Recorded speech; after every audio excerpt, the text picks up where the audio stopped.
Hello, everybody. Welcome to the Open Mic Comedy Podcast. I'm your host, Mark. If this is your first time here, welcome. If you're a returning listener, welcome back.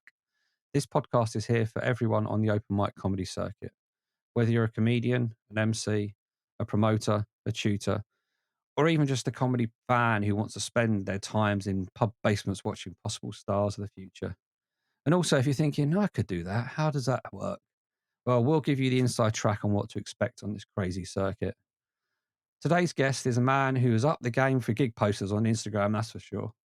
He's a big fan of high-waisted trousers, and when in charge of a wheelchair, prays for smooth paving. Please welcome to the stage, Mr. Tom Dell. Hello, Thank mate. you. How you doing? I'm good. I'm stealing all of that. If I ever need an introduction again, thank you. You're a very hard man to build an introduction for. There's not many reels on Instagram to pick apart. There's not. No, I think I've only got 2 out. Mm. So yeah, I had to delve into the archives from what I remember from some of your sets in the past. So how are things going then? Yeah, they're good. Just sort of keeping at it. Slowly but surely chugging along with gigs. Yeah. As boring as an answer as that is. Oh, it's going to get better as we go along. So how long have you been in stand up for then? So the one that the answer that I give to people is consistently for about 2 years now. Yeah. The one that's close to the truth is I did my first one at 17. But if I tell people I've been doing it for 9 years, they start to ask questions about why I'm still at the level I am.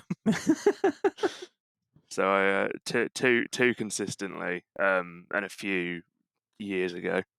Yeah. So you decided to go into it really young then? Mhm. Quite a brave step. One word for it, yeah. How would you describe it then? Oh,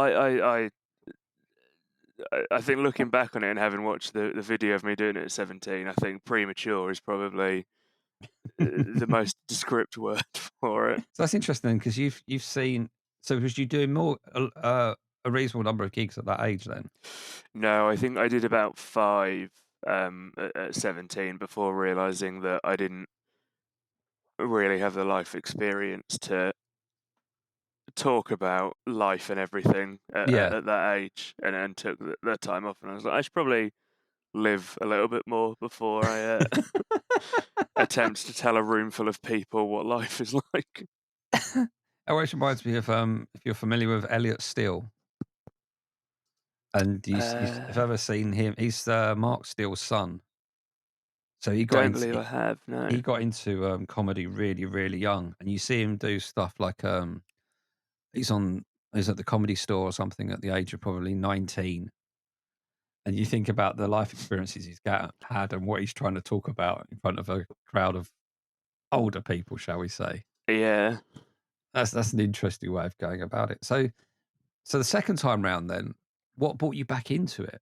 I essentially I was sort of having a rough time of it, and had just started therapy.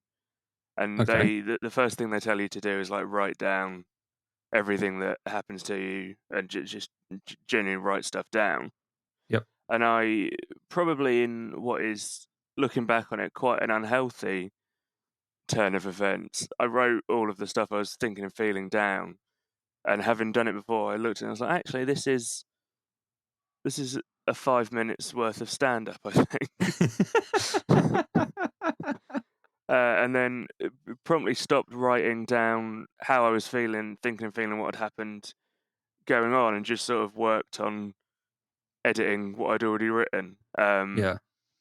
Sat on that for about um, maybe 3 months, and then my best friend sort of gave me uh, a bit of a kick to get up and do it. Yeah. So where was the first one? The first one I did coming back was at the very lovely TNT. Oh, Sama's gig. Yeah. And so I mean, that's quite a packed night out, isn't it? So it must have been quite a nerve-wracking thing to go back into it. It was, yeah. But I think for different reasons than it normally is. I think because I'd done it before, and I wouldn't say any of them had gone well, Yeah. but none of them had gone sort of horrifically. I was more nervous that I'd taken all that time off, and then I'd come back to it and be worse. Okay. So that was more the nerves that I had got worse than it was. Uh, I think the initial thing of, oh, can I or can't I do this? I was like, I knew I can stand up for 5 minutes and talk to a room full of people. It was just sort of nervous if I'd, yeah, got any worse over the years of not doing it. So, always interesting is how do you find out that you can do this? What is it inside you that makes you think I can try and stand there for 5 minutes and entertain people, but then I actually then take that step to actually do it. I don't know, and I've been sort of trying to figure that out recently as to what it is that, sort of in myself at least, what it is that, why it is that I do that. But I don't really have a satisfying answer, I'm afraid, for for the podcast or for myself. It's just sort of something that I've always, from a very young age, known that I wanted to do. Yeah. So, what were the influences then growing up in terms of comedy? Um, a lot. So I watched. My dad's a big sort of stand up fan. So grew up watching sort of early years quite a lot of um his favorite stand up. So I grew up watching quite a lot of Billy Connolly, Yeah. Robin Williams, and then sort of moved over to um sort of more contemporary comedians that were big and going when I was sort of growing up. A few of them I now watch and don't find as funny. So I'm glad that the sort of comedy inspiration shifted Yeah, they've as not I've got aged as well older. as they may have done. Yeah. So, what are the influences now then? Uh, there's a few. I'm probably the biggest one that I have is um Daniel Sloss Yeah. is a massive sort of inspiration in the way that in his sort of style of comedy and the way he presents it. Um, I'm also a big fan of Ivo Graham is really great, and I think I'm sort of quite naturally drawn to comedians that are predominantly storytelling based and do it Yeah. very well. Yeah, I think I like. I'm quite a big fan of Sloss as well. I saw him do his last show in London back in early part of this year, and it's the first Yeah, time I've actually seen him live doing it rather than just the Netflix stuff. And you get to see it live, and it's kind of like I don't know, as he's one of those people that can insult the room completely and put the room down to a certain level, but still have everybody on his side, which is kind yeah, of bizarre. And it's that I almost see him as kind of the real bare naked comedian in terms of it's just him and it's his thoughts and everything that's coming out. There's no there's nothing else. There's no show, if you see what I mean. hmm It's his clothing is very samey, downplayed kind of thing. And it's just that story that you then focus on because there's nothing else to look at as such. yeah. I think that that's massively sort of the part that I'm drawn to. Yeah, I think his stories are they're great. But they also there's also that, there's that message behind pretty much most of them, I think, that he Hmm. tries to get along without actually possibly even saying all of them out Yeah, loud until it gets to the end when I think I don't know, when I saw him, it felt like it got to the end, it was like sod it, I can say whatever I want now." yeah. And just let rip. And I honestly, when I watched his, I can't remember what the name of the shows are, but the Netflix special when he talked about his sister, Oh, and yes, that is. just, I mean, it's one of those where you don't know whether to laugh or cry, Yeah. and the story about them being in a car accident and I think it was either the mum or the dad carrying his sister out of the car, who obviously was supposed to be in a Yeah. wheelchair. Anybody's not seen it, you have to watch it. You just have to watch it. It takes you on an emotional roller coaster, and then you just end up really laughing at the end. Yeah, it's probably my favourite individual, as much as you can call it a joke, piece of writing from a comedian, Yeah, that I've seen still to date. yeah, definitely. So with your style of comedy, what would be your best and worst moments you've ever had on a stage? Oh, so the worst one I can 100% Hmm. give you, which was um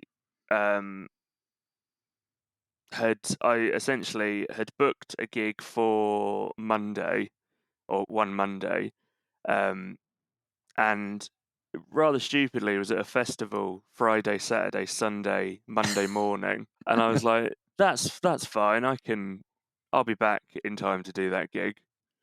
Um, hadn't slept properly on the sort of ground for 3 days. Yeah, Um, Came back, showered, dropped my stuff, went to the gig, and predictably just blanked on all of my material for 5 minutes. yeah, Got a few bits out, tried to riff. This was quite early on as well. Tried to riff with the audience about what was happening, who understandably just were not having it. yeah. It's probably the worst um, experience that I've had on stage. So do you, when it comes to crowd work and stuff like that, do you try to incorporate that as part of a set, or is it your get out of jail card if things aren't going quite well? No, I think that was quite early on, and I didn't really know what I was what I was doing at that point when I'd forgotten material, so just sort of started floundering and doing crowd work in a desperate attempt. But as a general rule, there's very if I'm just doing a straightforward set, there's very little crowd work or crowd Mm, interaction. That night probably didn't do me any favors, but normally my sort of material and delivery is very planned and rehearsed, and yeah. there's not a lot of time for sort of factoring in talking to the audience about anything. It's quite meticulously planned. If Okay. people that have seen me can believe that. Well, that's I think that's if it doesn't come across as meticulously planned, that's a win, Yeah. because it doesn't feel like it's scripted. It feels like there's a story coming out that's being told almost for the first time. And Mm. I think if you could accomplish that, especially on the open mic circuit, you're going some way to being quite successful in that you have that natural thing with an audience that they're going, this is for the first time. And sometimes when you get to the point where you've got people that have seen you multiple times, I guess that can be quite hard to pull off, because a lot of people start to know some of your jokes and stuff like that, and they can see where things are going. But if you can then chuck something else in that just twists the knife a little bit or does something different, it's like, yeah, I've got that, and you just ultimately end up entertaining everyone. So best moment then. I don't know. I always think there's an inherent recency bias on what your best moment on stage is. I There's a few. I had an awful lot of fun at I think friend of the show Richard Parr, Hmm. at the first birthday of Too Far Comedy. I was fortunate enough to be on at that night, and it was a packed um, room that he'd managed to get for that, and that went really really well, Yeah. and was a personal favourite. I from what I understand, not a massive fan yourself, but just up until I got gonged off at Beat the Blackout, I was Yeah, genuinely having a really fun time there. yeah, It's the first time I played to the sort of 150 people that were in that room. And when it was going well, it was sort of really going well, and it's sort of the closest I think the open mic circuit has to big yeah. The big venues. room. Yeah, like I've said it so many times, is that I'm not a fan of the Gong Show, but I love performing at Up the Creek because it feels like you're not made it, but it's what your vision before most people start comedy is. That's what comedy is. Yeah. Whereas as soon as you enter the world, you soon realize that's not what this level of comedy is. Mhm. This level of comedy is the pub basements, is the attics, is those type of places, and there's nothing wrong with that. But I guess it's like the kid that wants to grow up to be a footballer. The first thing they think of is playing at the big stadiums. It's not playing on the local park. Yeah. You know what the dreams? I'm a footballer now. Yeah, where are you playing? Boreham Wood. Okay. Whereas your ultimate dream is that little bit higher. But it's nice that as comedians or want to be comedians, I class myself, is that you get the ability to play those venues, even if it is only for 2 minutes. Mhm. If things go really badly, like they have done. But you get to be on that stage and you get to look out and see this sea of faces because you don't, let's be honest, in most of these circuits, you don't get to see that many people Mhm. sitting in front of you. And especially not a full paying crowd as well. Yeah. And I think that has a slight twist to it, as that makes it very different to playing in front of people that are just going to chuck some money in the bucket at the end rather than people that actually paid to go into the venue in the first place. Mhm. So you have quite an affiliation then, I guess, with Too Far as well, don't you? In that Yes. you did, have I got this right? And you were emceeing not so long back. I was, yeah, it was my Richard was away and very kindly asked if I'd be interested to step up and MC, Yeah. um, which was very flattering to be trusted on someone's someone's sort of own creation uh, night. So how did it go? It went well, and I'm not just saying that because there's a chance that he will watch this. I Collected it more went money than ever. yeah. They were rolling. They were standing ovations happened. No, it was good. It was I think I was before it. I was more nervous. I was nervous to do it, which was nice because I'm about 180 in, and I Hmm. haven't been properly nervous for a gig in a while. So it was a sort of there was nerves there, but it was a nice sort of nervous feeling because as I sort of said earlier, crowd work and interaction with the crowd isn't part of my act in any way, shape, or form. So I was curious to see how sort of on stage me works with Yeah. crowd interaction, but it went well, and it was a genuinely very lovely crowd that was doing it. I also was nervous because I think as someone that's been on the other side, I know how much an MC can shape, make, and break Yeah.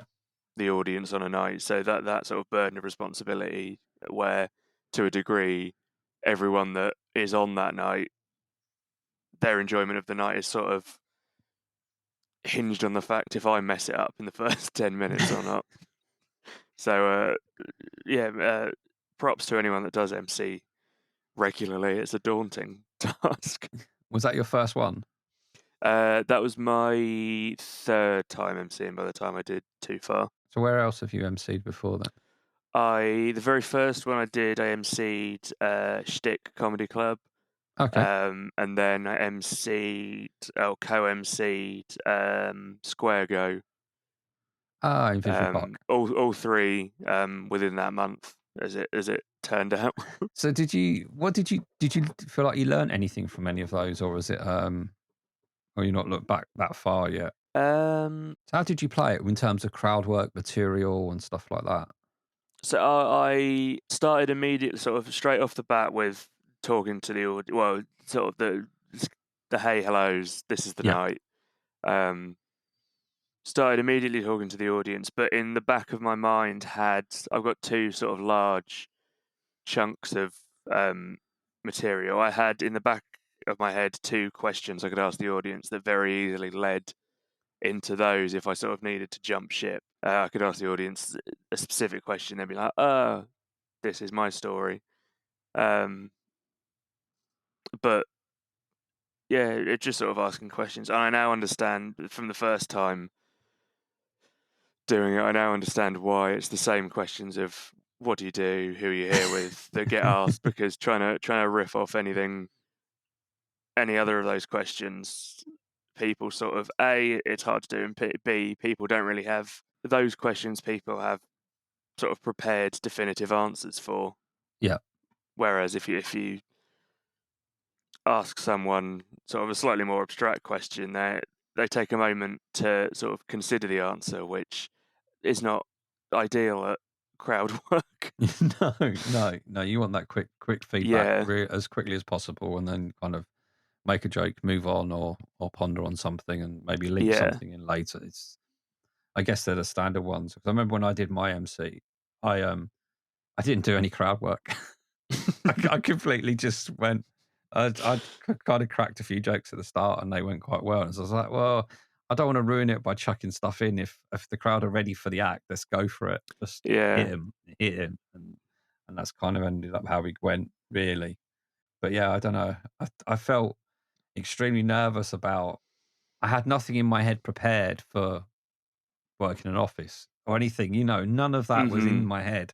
I think I was so petrified about making sure I got everything else right that I thought, do I want to add on these extra questions and potentially mess something up and then end up going, I've just ruined everything now. Please don't do that. But it's an interesting thing that I'd love to be able to get into more, to be able to do more crowd work as sort of like a side part to the actual sets Mm. that I try and do, just because I think it makes things a little bit more interesting and a little bit more in the moment. But they're not always the easiest things to get in.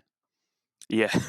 So you say you're 180 gigs in over the last 2 years ish. Yeah, I think I'm just slightly over 180. I'm one of the people that still counts post 100. Yeah, I know a lot of people get to 100 and stop, but I quite enjoy knowing. yeah, yeah. It's useful to know, and it's your own kind of benchmarks, isn't it? Mhm. And I think sometimes it's nice to tie in like a bigger gig with a nice round number. Like, Yes. the 200th gig is, I don't know, somewhere with a bit of a name to it rather than, "Oh, yeah, it's that pub basement I've done 40 times in the last 2 years," kind of thing. Yeah.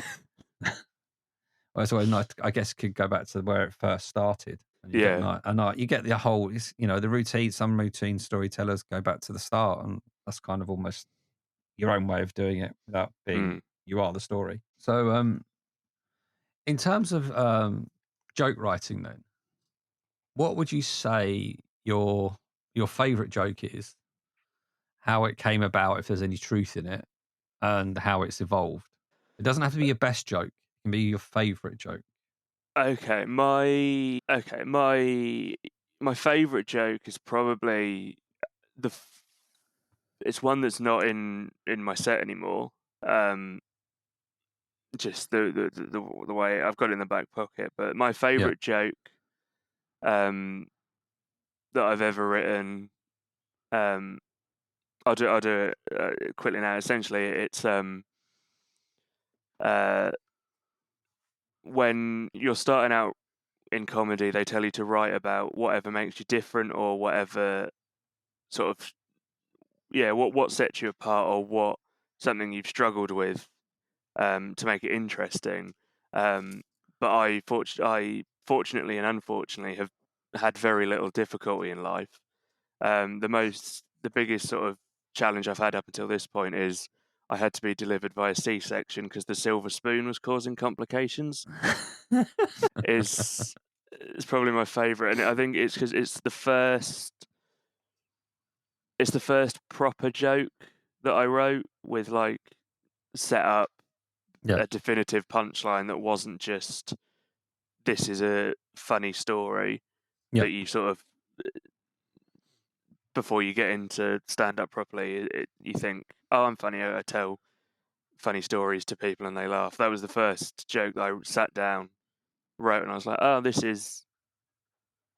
follows the structure of a joke, which saying it now out loud doesn't sound like an accomplishment, but at the time it was something I was quite sort of proud of. I was like, ah, no, this is definitively I have written a joke.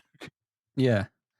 So how do you find the difference then between sort of storytelling and writing jokes? Because I've always said it that you can be a great storyteller, but it might be a funny story to those that are in the know, but there's no jokes along the way. It's not going to work for an audience of strangers. Yeah, it did it. Looking sort of back on older stuff, it definitely is an apt point and something that for the early few gigs I definitely was not doing. I was just telling, sort of fell into the trap of telling a vaguely humorous story or something that Yeah, happened. And actually, there were, if you didn't think it was a funny story, there were no jokes yeah, in there to change your mind of that. So I think it's got slightly better now of just, yeah, making sure that there is, along the way of telling the funny story, there is definitive jokes sprinkled in there um, to sort of keep people engaged and listening. yeah. So how do you work that? If you've got a story, do you just write the story out and then go, okay, I need something in at this point here, this, and making notes as you're going along, trying to work out. I can't go. I need to have a joke every whatever 20 seconds or something like that. Or do you have another alternative method or something? Yeah, so I write out, as you've said, I if there's a larger story or chunk that I'm want to do, I will write out um, that story in its entirety, Yeah, read through it, and then yeah, I sort of comb through it with a highlighter, highlight where I think people will laugh, yeah. and I have noticed very fortunately, I on stage speak about 100 words a minute, Okay. which makes set writing very easy. My If it's 5 minutes of material, I need 500 words. If it's 700, if it's 7 minutes, I need 750. If it's 10 minutes, I need just over 1,000, which is very useful. Um, and just the way it happens, I try and have a highlighted sort of section in a story every 100 words minimum, Yeah. ideally 50. That's really interesting. Nobody in the 24 or 5 episodes I've recorded have ever mentioned about measuring how many words a minute they speak. I've never Yeah. thought of that, but it makes I've always gone by the premise of that if I guess I base it on my own cadence is that I've written out if somebody says to me, "How much is 5 minutes material?" In reality, 5 minutes material for me is probably a side and a half of A4. Hmm. It's not that much. No, it's starting out where I am now. 5 minutes of material is an awful lot longer and an awful lot less than you think it is. There's a Yeah, sort of weird paradox where it's, yeah. It's a lot of time, but it's not that many words. hmm And if you get to the point, I think where I got to where I was starting to um, section my stuff. So I'd have a story that would start with the intro and the outro, but the three there were three sections in the middle. And then sometimes you're doing a little bit of rehearsal and you're timing yourself. You're like, hold on, that first section is taking 2 minutes, which only leaves me in reality 2 minutes for the other two sections. So, and you start thinking about I've never thought about the pace of actually speaking and knowing how fast I speak. It's quite interesting, actually. So how did you Yeah. come up with that? Or was it just a piece of luck, or was it just I need to know how quickly I speak? Um, no, it was it was sort of just, and it wasn't something I knew previously. It was just sort of something that I noticed naturally from doing it and writing material. The first one I did, the first one I did, went into about 6, bordering on 7 minutes, and I was like, "Okay, that's too long." Yep. Um, and just sort of cut that down, and slowly I do it all on a, for the big ideas go in a notebook, but the big, like, written out, set I do on a, Word document, and just have the word count there, Yeah. and editing and writing enough fives. I sort of was comparing them one day, and I was comparing them to see how many jokes per minute there was in the older stuff to the newer stuff. Yeah. And I was like, both of these are 500 words. And then looked at the sevens that I'd written out, and the tens, and I was like, oh, okay, they are all predictably 500, 750, and just over 1,000. I Yeah. was like, that's useful to know for time wise. Oh, that's quite fascinating, actually. So how many sets do you reckon you've got? Or how many minutes worth of material do you reckon you've got that you could use at a not moments of notice, but, so if you Yeah. was gonna do a 10, you go, "Okay, I've got probably got 20 minutes in total, and I can use these parts to create the 10," or how do you work that? Um, it depends. It depends to what quality I want it to. I think just raw on stage talking with little of it, sort of reworked. I've probably got half an hour to 40. Yeah, Um, Sort of sharpened up, nicely worded that I'm comfortable with. I think I've got 20. yeah. So if you done what's the longest set you've done so far then? Longest I've done is a 10. How did that do you do many 10s, or is it mainly the I've done a 5s and the f- 7s? I've done a few tens. Don't know off the top of my head, but I think maybe 4 or 5. Okay. How do you find them in comparison to the 5s and the 7s? Do you feel any different doing them? Um, while you're up there, to me at least, it feels like the exact same amount of time. Yeah, It flies by just as quick as a 5 or a 7 does. Um, but in terms of, sort of the allowance for material, as someone that predominantly a lot of their material and stuff is storytelling, the 10 is nice because it really gives you the chance to dive into it and sort of segue off here and there. Where a yeah. 5 definitely doesn't. 7 kind of does. Yeah, I found it makes me feel more relaxed because I'm not Yeah. thinking about, "I've gotta get to this point because I need to get off." I know I've got 10, 11, 12 minutes worth of material, and I'm not going to use it all. So I'm always gonna come under, and if I can come under, then I know I can take my time, Mhm.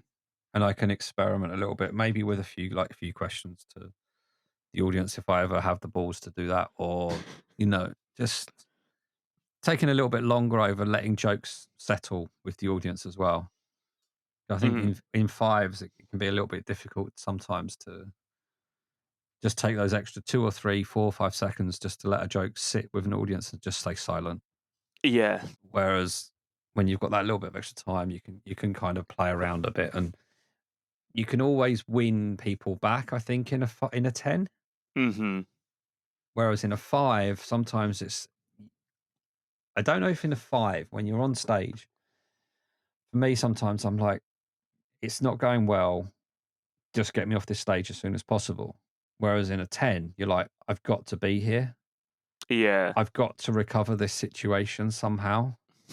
And it then gives you the kind of feels like I get the license to just go, "Sod it. I'm just going to go with whatever I'm doing and make something different and see what happens." Mhm. Whereas the Yeah, I 5, You can't. Yeah, I'd 100% agree that the freedom you get with a 10 is a lot more. There's a lot. It's sort of quite liberating and very enjoyable, I find.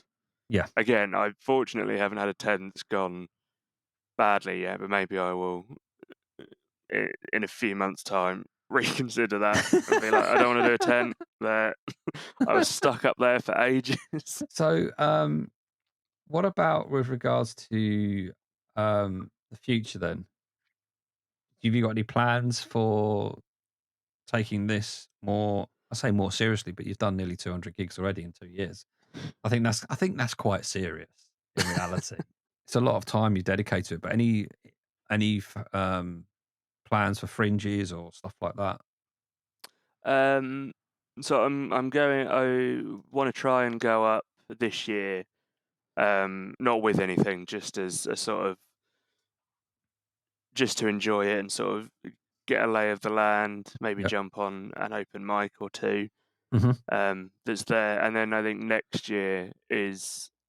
I think I will have half an hour of stuff that I am confident in and like to. So hopefully it'll be to find someone else that maybe wants to do a split bill and take it Yep. to the various fringes next year. That'd be cool. Hell of a task. Yeah. It's quite funny when you see people that you're on the circuit with and they're starting to take stuff up there. I mean, only been on the circuit for a year and you 2 years, and I don't know, I always envisaged that somebody that was taking something to a fringe or doing a show like that, even as a split bill, you'd be like 5, 6, 7 years in to have the confidence to kind of do that. But you see so many people now doing it so early, Yeah. and it's just like, wow, that's impressive. And I'm sure it's going to work for everybody, but it's just that it's a bit of awe when you see somebody going, yeah, you've done whatever it is 150 gigs, and now you're taking on a fringe. Go for it. Yeah. But it's just pure admiration. But you've never been to have you been to any of the fringes before? Even just as a No, punter? no, never. So hence wanting to go up this year to sort of see it and enjoy it for the first time, and then hopefully go up next year to maybe have my soul crushed. So I have at least I have at least a positive experience of it. I wonder if it'll be one of those when you go up this year, you'll end up doing quite a lot of open spots, because I think from what I gather, I mean, I was there last year and I had known I would have liked to have done 1 or 2 spots, but I never really got round to it.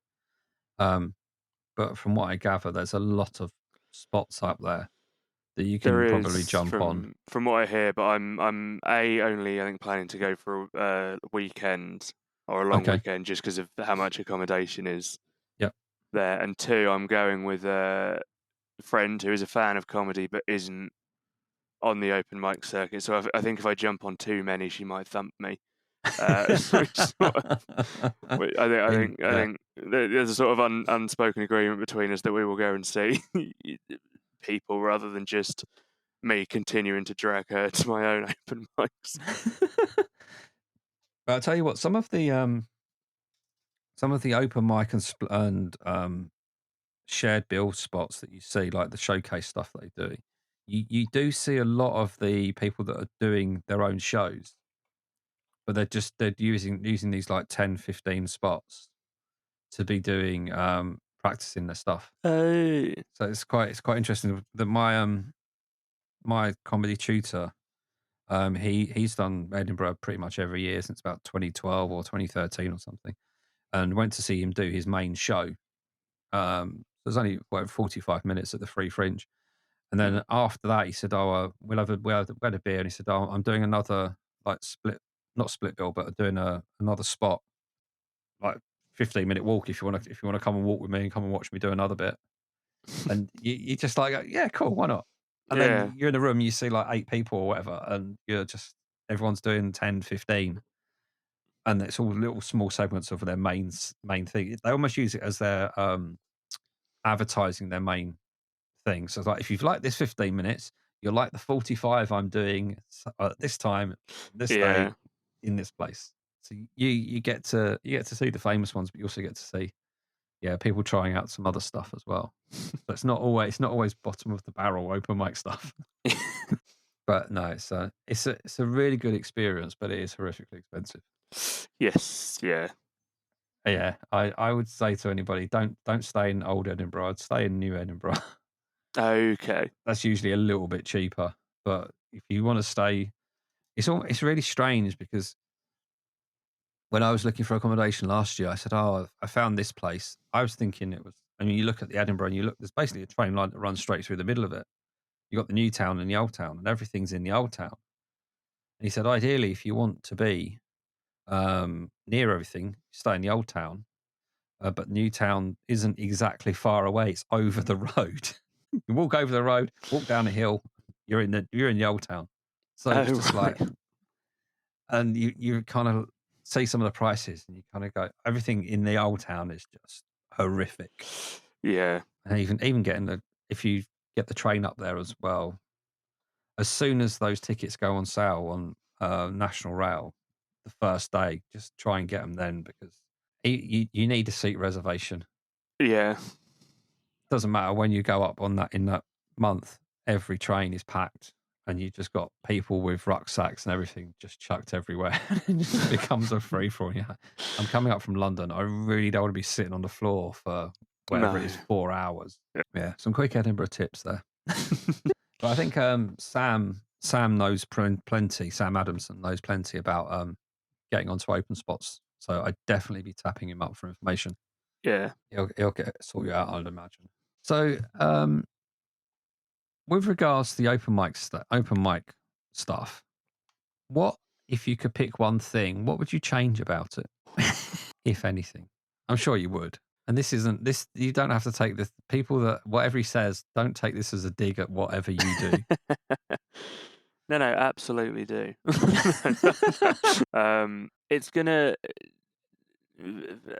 forgive me if this sounds in any way uh, pandering to what I think is a fairly common answer, um, but I think it's a fair one. Is I everyone on the open mic does quite a lot of these Hmm. um, regularly. If I'll take my own sort of timeline, for example, of shooting to do about minimum of about 10 a month. I just want to see different people, different perspectives on the open mic. Okay. I'm aware that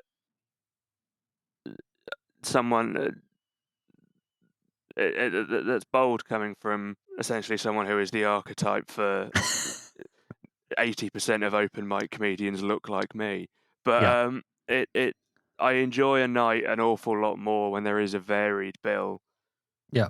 on who is on.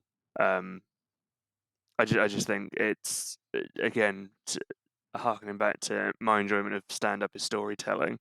Mm.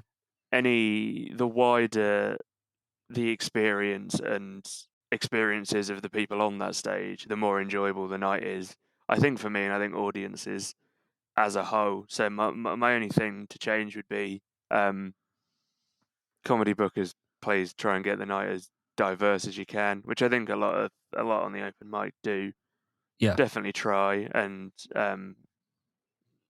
but more often than not, hopefully achieve the good nights at least.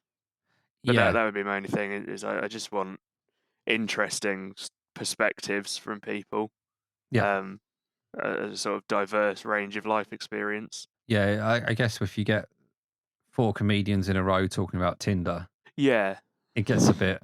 Oh, here we go again.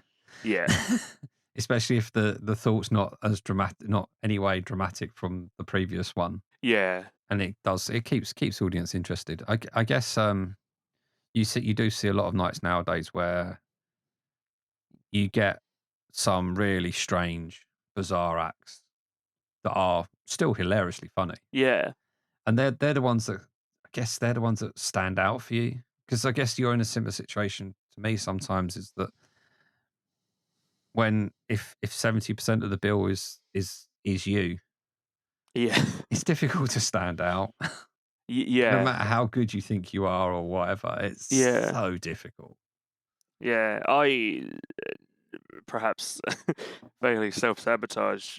A, it's difficult to stand out, but B, I with how nights of work, I watch with being on the open mic circuit, I watch comedy far more than I do it. Yeah. Um, so it's more from a selfish reason, as I don't want to watch the same thing over and over again more than it is that I want to stand out from the crowd. Yeah. No, fair enough.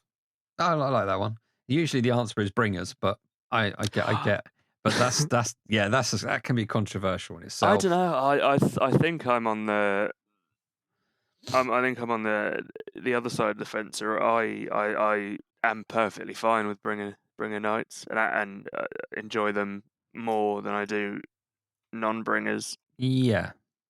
No, it's the audience size, isn't it, at the end of Yeah, the day? That's what it comes down to. I'm a fan of what some people are doing nowadays with the you don't have to bring somebody if you fit a certain criteria. So if you're yeah, traveling from afar, then I think purely selfish for me, I travel from afar.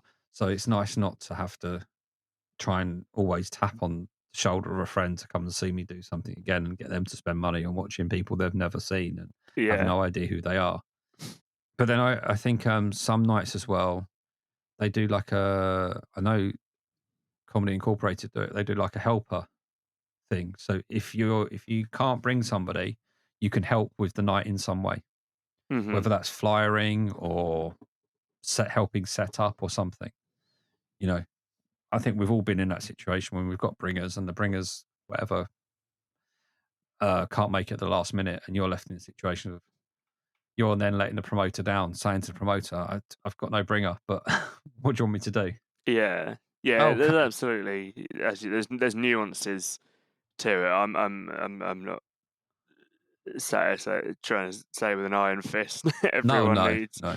But I think there's room for thingy. But just as a general rule of thumb, if a night's a bringer, there's more audience there, and I think I found that at least I have a better time on Yeah, those nights. yeah.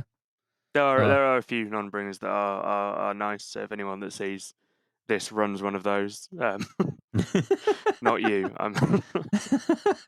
so, a nice little fun joke or fun question I usually ask everybody is that if everything does go extremely well, or you're you're upgrading the levels on the open mic circuit, you're doing your tens, you're getting a few little headline spots here and there, and then you end up BBC come knocking and say, "Want you to do a live at the Apollo set," and then you've got the producer that comes up to you and says, "So, what do you want your walk on music to be to set the scene for your set? What would you choose?" This is a deep thinking Tom Dell at Yeah, the moment. it's a really good one, and there are a few nights that do ask you for your sort of walkout or intro music. Yeah. And sat I sit staring at the form there about as long as I'm sort of considering it now. What have you I picked think in the past then? I think at the moment, I may look back on this and change my mind. Um, but I think at the moment it would be Like Lightning by Foles. Okay. Is a very I enjoy things that are a little bit of energy before going on. Yeah. So anything that starts with a very nice guitar riff, Yeah. I'm all for. I also quite like it because it's I if it's an intense bit of music that sort of pumps up the crowd, I enjoy that. Walking up or walking on to that sort of high energy bit of music, and then I'm and then immediately being juxtaposed with me, who is very low energy on stage. I find quite funny. Just a really heavy sort of guitar riff or rock tune, and then I come on, like, hello. I quite enjoy the sort of the juxtaposition of that. Does it's a joke for me, for no one in the audience, but I Yeah. I quite enjoy that. Yeah, I've always wondered if you could go out to something like really dour and then just be like a complete box of energy, and Yeah. you've just the audience's perception of what you are as soon as you've walked out has then it's done a complete 360. Yeah, I think I think it's infinitely funnier that way round than the way round that I do it. Yeah, just a bundle of energy walking out to "My Heart Will Go On," I think is But would be an I think it works the other way round as well, though. You come out really, bang, bang, bang, and it's like, "Hello, yeah. how you doing?" And everyone's like, "What the hell has just happened?" And that's I guess it's a way of engaging with the audience to rather than go, okay, and we're just going straight into this. It's that complete. It's not. I wasn't expecting you to say it like that. Yeah. Hello, but no, it's. Yeah, I've always wondered if it's one of those where you want it to match what your set's going to be, or you want it to be the opposite to what your set's going to be. Yeah. There's such an I would argument for both ways. yeah, I would say you want it to match what your set is gonna be, and I say that purely so that my thing still remains remotely funny. So if people could stick to music that fits their set, for me, that would be great, and my silly little joke walking out and doing the opposite. And when you were 17, you said you did like 5 gigs beforehand. So were they actually on like the open mic circuit as we know it today, or was I elsewhere? No, so I'm not from London. I'm sort of Cambridge born and raised, and there's more now. But at the sort of time that I was there at 17 doing it, either it wasn't or I didn't know about it. So all of my sort of early years on doing comedy were at purely music and mic nights that I pestered my way onto Right. either at the start of the night or at the end of it. So they've always intrigued me because I've never done one before. I nearly did one, but I had to cancel because of a family thing that went on. But how do they differ from a? Because in my head, when before getting into comedy, an open mic to me was musical Hmm. based. Was never really comedy based until you get into this circuit. Like, oh, this is comedy based. But trying to work out what the atmosphere is like on that type of night. Do the audience go, "Oh, it's a nice little break from new music," or it's, "Oh no, I really enjoyed that person, and now I've got to listen to somebody try and make me laugh." Experience very much the latter. Uh, it's yeah. I've not had. There's a few like I think specifically mixed nights are a little bit more receptive to audience. So where you've got people doing music, a few people doing comedy, a few people doing poetry, things like that. I think audiences there are a little bit more Yep. receptive, but the ones I talked my way onto where it was me and then a load of musicians. No, they the audience almost exclusively would very much prefer that I was not there. You might do better if you're a musical comedian. But yeah, as me and my sort of genre, no. Fair enough. Okay, so as a long term or as a previous listener to this podcast, shall I put it? I like to set all the comedians a little challenge, which I'm sure you're aware of. Yeah. For anybody that's new, I like to set each comedian a challenge to tell a joke live on stage that they pick from this joke book called The Little Book of Shit Jokes by Sid Finch. The little trick to this is that the comedians can pick their own joke, but they only get to pick it by page number rather than actually the joke itself. Okay. Um, and the idea is that they can tell it as a standalone joke, build it into a set, do whatever they want to do with it, however they want to do. If they want to prime the audience and say laugh, fine, go for it. Chicken's way out, but go for it if you really want to. And record it and then post it on Instagram and just tag us in it. And like to compile these and see who does them and how they go for everybody. I think that's a nice little bit of fun and see how creative people want to be. So if you're up for the challenge, Absolutely. give me a number between 5 and 95. Ooh, 8. Ooh, nice and early. Okay, you got 2 jokes on this page. Would you like joke 1 or joke 2? 2. Okay. Joke 2. I'm kind of reading this and saying at the same time, right, joke I want you to tell on stage is, my dad is always telling me I should go and live my dreams. Thing is, I don't want to be naked in an exam I forgot to study for. That's one of the having heard a few. That's one of the better ones I've seen someone assign. Yeah. But yeah, if you have a look on our Instagram page and certainly on the tagged part, there's a couple of efforts you'll see from Chris Alley, Kim Hope, Matt Lowe's.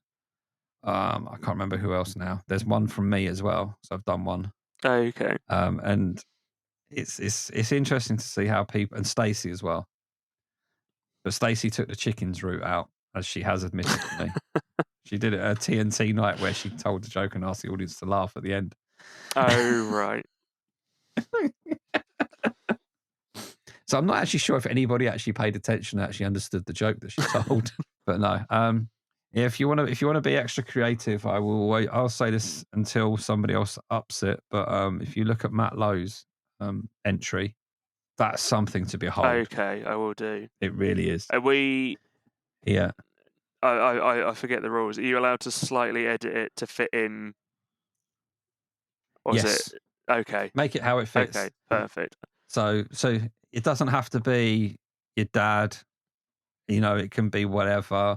As long as it's on the same kind of thing. Okay, perfect. Then I know where that fits in. It's always interesting to see how different people take on this kind of challenge and how they try to think about what they're going to do. And you start seeing the cogs of the creative part of the brain going, I can fit that in here. I can change this. I could do that. And yeah, it's good. It really is good. I said when I did mine was why did the chicken cross the road joke? Okay. And I was just like, how can I open? I've got to open at the Camden Eye with this joke, or I've got to get this joke into my set. Yeah, I kind of played it off that if anybody's seen anything I've done, you kind of know it goes down to sort of like I always play the dumb person in the routine, and the wife is usually the more sensible type of person. So I go down the route of me being the joker, and that the kids would come to me with jokes. So I basically got my daughter to tell the joke within the routine. Okay. But it sounds like a cop out, but it actually worked because it fitted into the routine.